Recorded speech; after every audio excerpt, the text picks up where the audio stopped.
The Mississippi cuts a deep path through thousands of years of American history, and we can get to know a lot of that history by traveling along the Great River Road. From the river to the valley to the sea,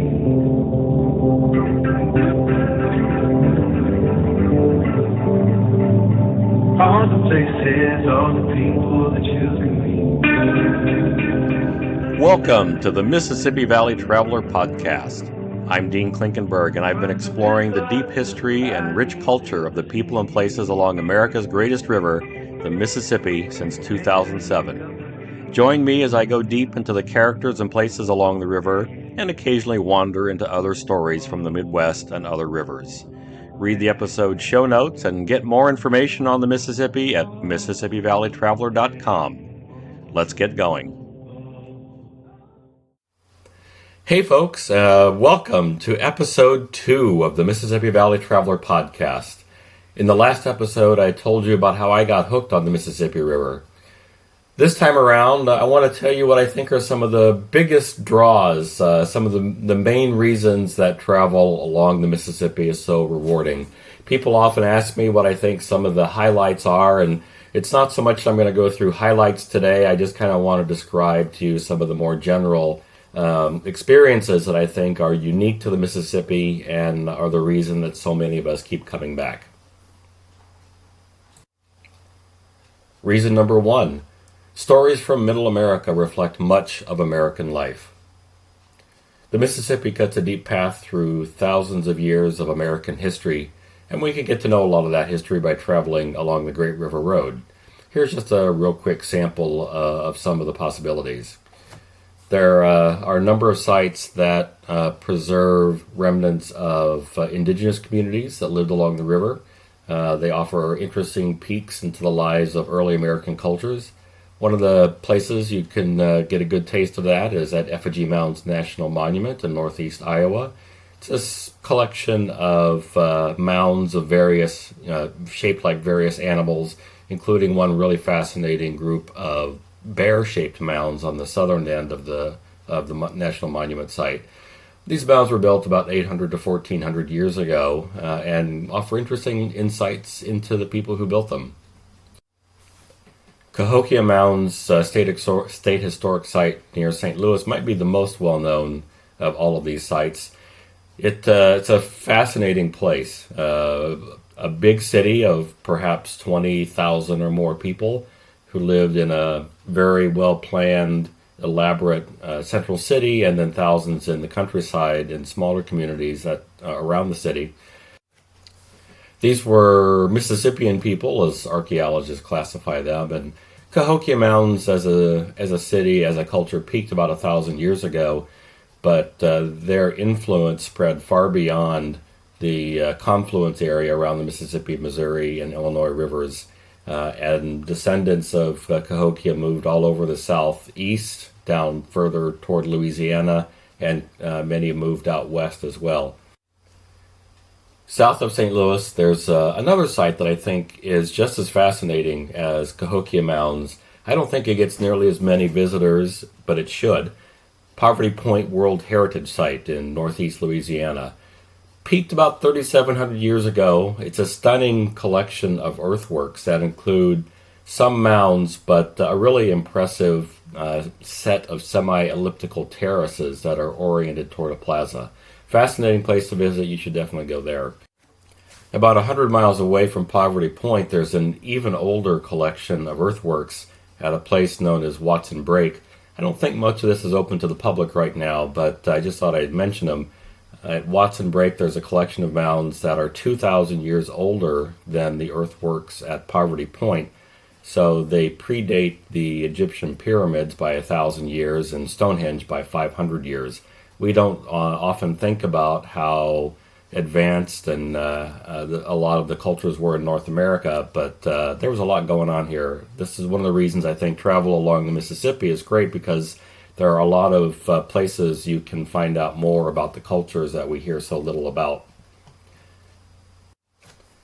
You can also get a good sense of America's industrial and agricultural history in a number of places along the Mississippi, and there's a whole bunch of these. One of the most accessible places to get a peek into American industrial history is in Moline, Illinois, at the John Deere sites. John Deere has a pavilion in downtown Moline where you can crawl around some of the tractors and the vehicles that they build at factories in the area. In the past, they've also done factory tours at their East Moline facility. During the COVID time here, they haven't been doing tours, but I'm hoping here in the near future those will get going again. Besides the John Deere sites, though, you can also get a good sense of our industrial history at the iron ranges in Minnesota. I particularly like going up to the Hibbing area and going to the overlook just north of town. You can get a look into one of the largest open pit iron mines in the world. A little further south, the Cotton Museum in Memphis does a great job of providing an overview of the long history of cotton agriculture in America. Now, of course, America is more than just building stuff and selling stuff. We have a rich cultural life, and there's a whole bunch of that along the Mississippi Valley. And it ranges from some contemporary activities to a look at some of the cultural highlights from the past. There's a sculpture garden in Prairie du Chien, Wisconsin, I really like going to. Sculptor Florence Bird has a very ambitious plan to create a couple dozen sculptures that highlight the history of the Mississippi. And that's appropriately enough called the Mississippi River Sculpture Park. There are a few of her sculptures in place right now. You should swing by there if you're in the Prairie du Chien area. We've got great musical history along the river. People know about the blues, rightfully so. It's a great form of music. And there are multiple places where you can get a taste of the blues. There's a really good blues museum in St. Louis, and there's another great one in Clarksdale, Mississippi. I'm pretty sure that there's some kind of law out there that anytime I talk about the Mississippi River, I'm supposed to mention Mark Twain, so I may as well get that in here now. The sites in Hannibal related to Mark Twain are really worth a visit. I really like the museum there. It does a good job of giving an overview of his life and explaining his childhood and the influences on his life and his writing. And the boyhood home is an interesting place to walk through. And, just for something completely different, when you're in New Orleans, I just love the culture of the street musicians. You can spend a lot of time without ever having to really go in anywhere and listen to music. You could get in all kinds of music just wandering around the streets of the city. Of course, there's a whole bunch more that reflects the rich tapestry of American life. And over time, we'll get into more of those things. But this is... I just wanted to give you a quick little highlight. I didn't even get into any of the forts along the river or mention Civil War sites, and there are plenty of those too, and we'll touch on those in later episodes.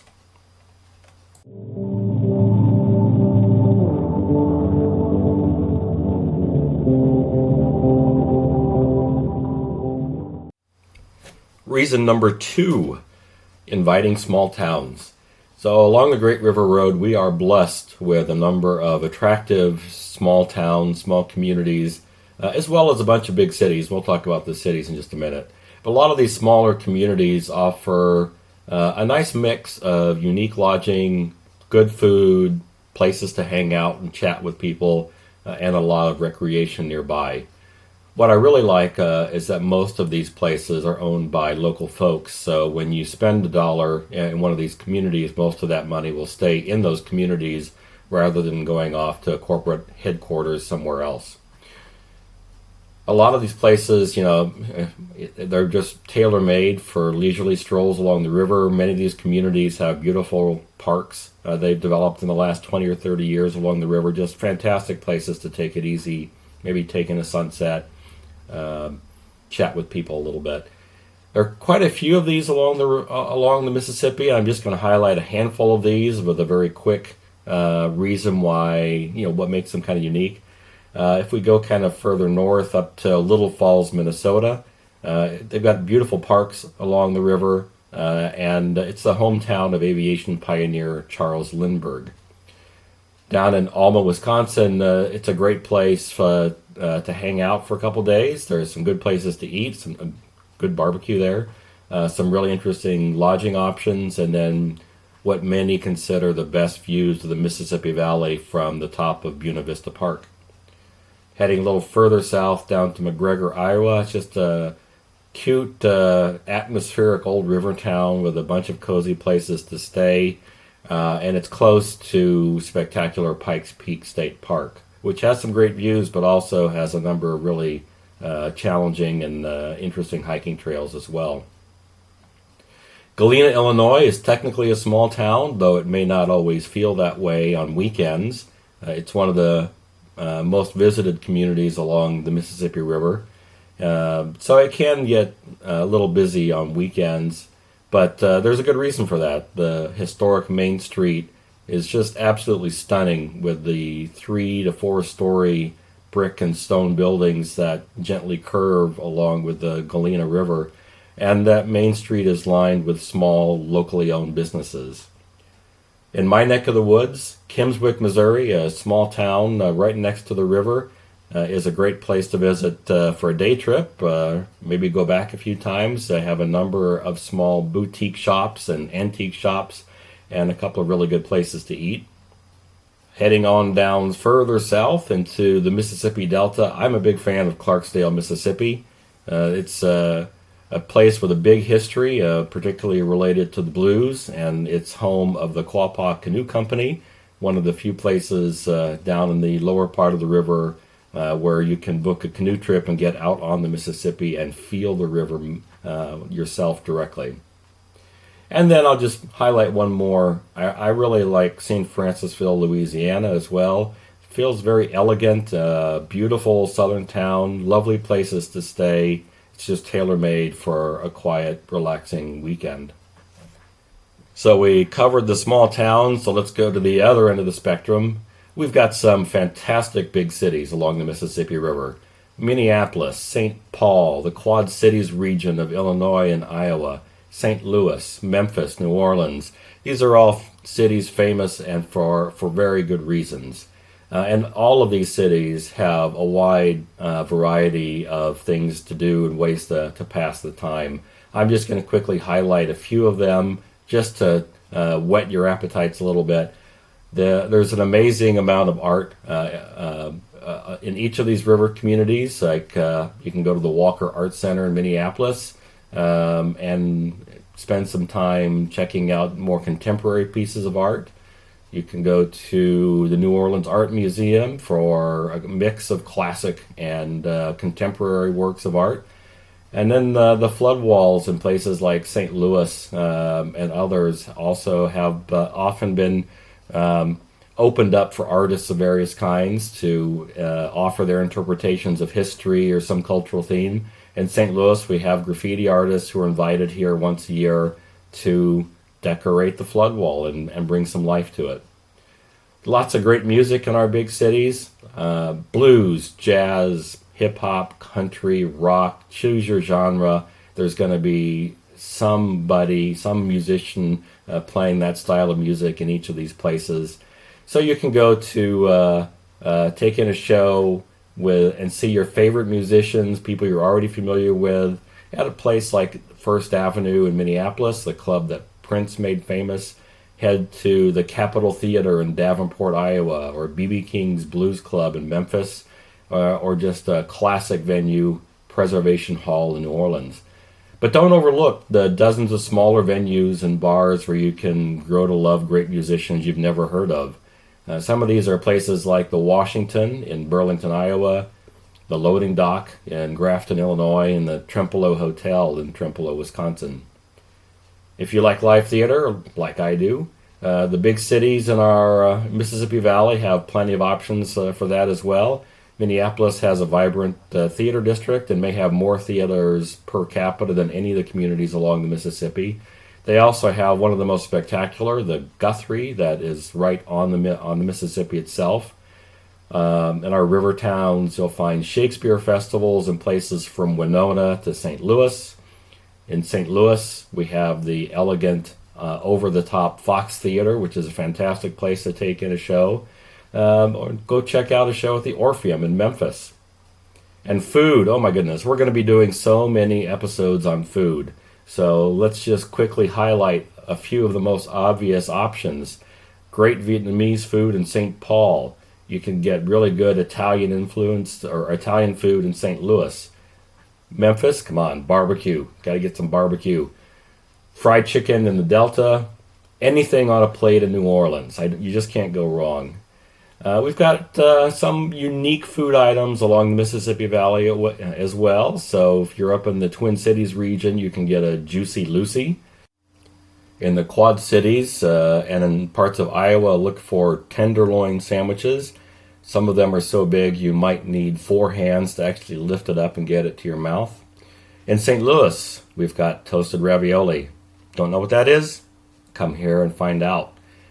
And down in the Mississippi Delta, they have their own version of tamales that are going to be unlike the tamales you might be familiar with if you eat in a lot of Mexican restaurants. If you're enjoying the show, share that love with other people. Leave a review on iTunes or your preferred podcast app. Each review makes a difference and helps other fans of the Mississippi River and the Midwest find this show. Moving on. Reason number 4, seasons. We have seasons along the Mississippi River. This isn't San Diego where every day it's 72 degrees for highs and 50 degrees for the low. We have a lot of variation, and something new is going on every time of year. In the spring, as the snow melts up north, the river rises, and birds migrate north toward their summer homes, particularly songbirds. You can hear dozens of varieties of songbirds along the Mississippi Valley in March and April. And of course, there'll be an impressive range of flowers that'll be blooming along the forest floor and the prairies along the river. Summer is obviously the peak recreation time. It's the busiest travel time in parts of the Mississippi Valley. It's hot, it can be muggy, and we love hanging out on beaches, especially on those Mississippi River islands and the great sandbars. And of course, you've also got to prepare to swat some mosquitoes or maybe spray on some repellent to keep the bugs away from you. Fall is another migration season. Tundra swans are one of the more unique migratory creatures you can find along the river valley. They stop up around the Brownsville, La Crosse area, and will stick around for a few weeks until the river freezes over. It's quite a sight to see hundreds of those large and beautiful birds all congregated together and feeding. And of course, we have plenty of fall color. Particularly in the bluffs, in the fall you'll find a lot of the bluff lines will be coated with shades of red, orange, and yellow. Wintertime, yeah, I know not everybody likes cold weather. We do have plenty of that, particularly in the northern third or so of the river. If you're into ice fishing, it's a great place to be for ice fishing. And St. Paul has one of the more unique festivals in the country. Their winter carnival is great fun. And I tell you, it's quite invigorating to be standing outside on a downtown street when it's 15 degrees watching a parade go in front of you. Everybody should have that experience at least once. If you prefer warmer weather for some reason, everybody has their preferences, I know. There are plenty of warmer spots along the Gulf Coast, at the end of the river around New Orleans and further south. So you can escape the ice with just a few hour flying or maybe a day or two driving time. Reason number 5, the Mississippi Valley showcases a cross-section of America.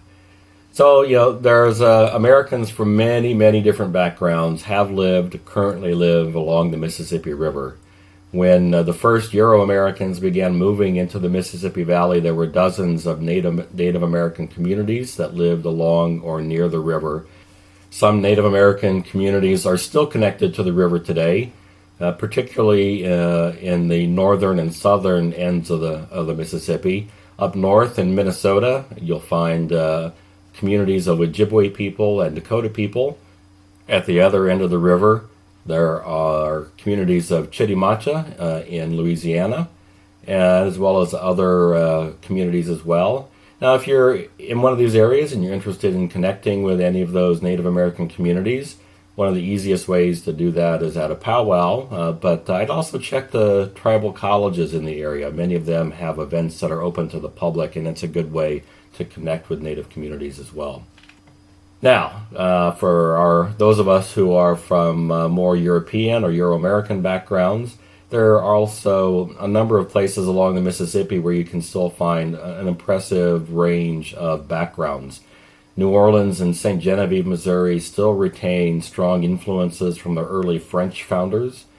Fulton, Illinois still celebrates its Dutch heritage, and in fact, you can buy some Dutch food items at the local meat market.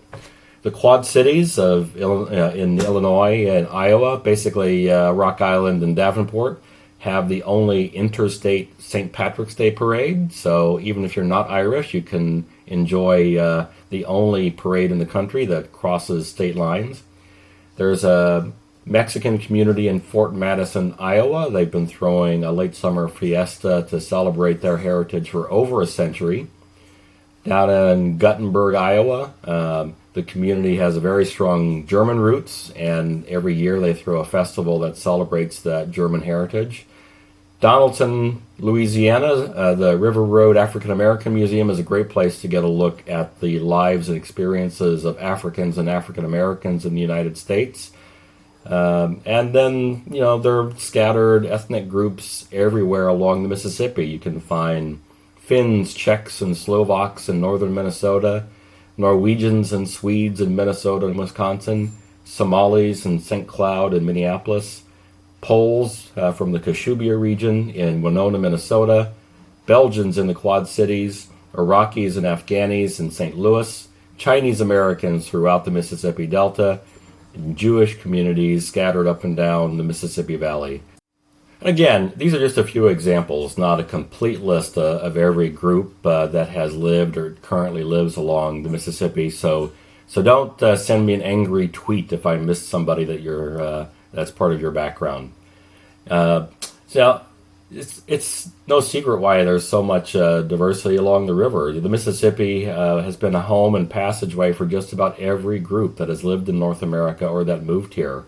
And many river communities still celebrate those ties today.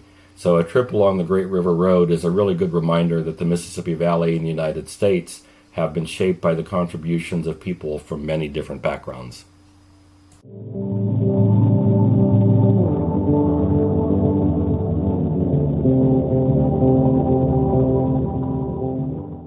And last and certainly not least, reason number 6 is the river itself. Of course, it's the main attraction. It's the reason we're all here. It's because of the beauty and the opportunities to get outside that are presented by the Mississippi. There are so many ways to experience it. You can do it easily from taking in wide views from the tops of tall bluffs. Maybe just having a quiet picnic next to the river somewhere or on a sandbar. Here are a few of my favorite ways to explore the Mississippi and enjoy it. Hiking. I mentioned a little bit about this in episode 1. There's so many public lands along the Mississippi. You could not get through every single one in a lifetime, I'm sure. I'm trying. I hope to get through most of them. But there are lots of different places to go for hikes. Some of them are nice, flat, easy hikes through floodplain forests. Some offer more challenging hikes where they will take you up the side of a bluff to the top. Biking, another good option. There is a signed route, the Mississippi River Trail, that follows the entire river. Some of it does follow the shoulders of highways, but there are places where there are dedicated bike trails. Boating is a great way to get out on the river and enjoy it, and there are plenty of places to put in. It's especially popular along the upper part of the river. You get north of St. Louis and you'll see lots and lots of recreational boaters out, especially on weekends. Paddling is one of my favorite ways to get out. I love getting out in a small boat that operates under my own power, and I can feel myself more in sync with the river's rhythms when I do so. Plus, I don't really scare away the wildlife nearly as much as the motorboaters do. Photography, a lot of people love just going out to the river to take pictures, and who can blame them? There are so many scenic views. The river offers something new every day, different times of day throughout the different seasons. And if you have any doubt about this, just go on to Facebook and look up the Mississippi River Photos Group, which has nearly 110,000 members now. And they are busy posting photos of the Mississippi every single day. One of the main attractions of the Mississippi is birding as well. I'm not especially an active birder. I'm partially colorblind, which limits some of my abilities to identify different species of birds. But from what I understand, there are lots of amazing places to visit the river and look for a variety of bird species, so you can check off a lot of different species on your life list. There are lots of birds of prey too, so it's not just the songbird, it's not just ducks. There's quite a range of birds of prey, and one of my favorite activities is just those warm afternoons when I sit around and I watch the birds of prey making lazy circles in the sky, catching thermals around the tops of bluffs. So, that's a quick list. That's a quick overview. Those are what I think the 6 primary reasons the Mississippi, travel along the Mississippi River is so rewarding. Did I miss something? Let me know. Drop me a note at my website, MississippiValleyTraveler.com.